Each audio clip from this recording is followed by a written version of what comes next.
next assessment criteria now, 1.9, which is describe the limits of your own responsibility in physical intervention situations. So there's going to be times when you need to either escort someone from the site or arrest them or detain them for a theft.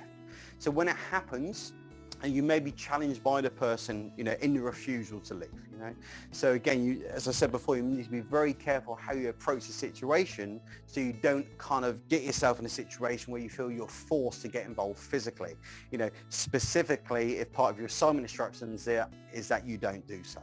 Okay, and you remember, if you go ahead and grab them anyway, and you do take hold of them physically, just remember, the moment you take hold of them, you walk a very, very thin line as to what's legal and what's not. Okay, so you're probably better off not touching them. And the thing is, if you do end up grabbing hold of them, you've not had training to do so as well, then how are you going to grab them? And how are you going to know what you did was right? And so again, you're better off, not getting involved if you can. You may think to yourself, well, that's all right. I've done 10 years of Krav Maga. I'm a Thai boxer.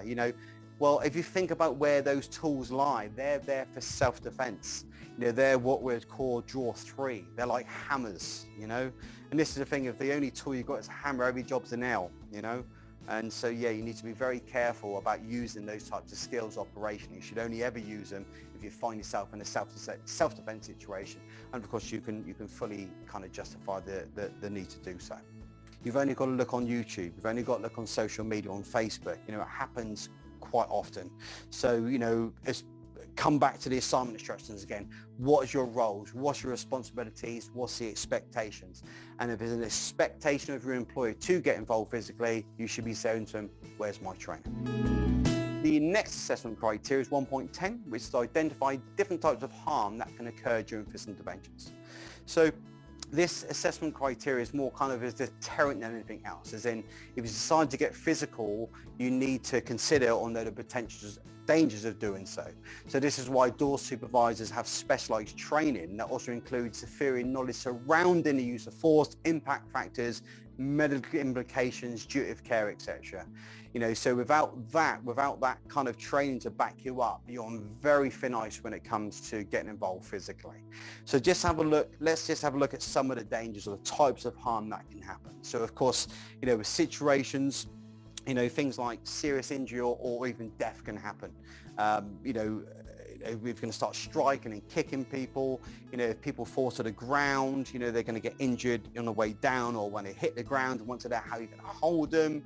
Think about the dangers of positional and compressive asphyxia. So if you hold them up, they could swallow something very easily, but they could breathe okay unless they swallow something. You can hold them down, their diaphragm's not going to be able to move, so you could end up in a position where you asphyxiate them, known as positional or compressive asphyxia. So again, lots of dangers of holding someone on the ground.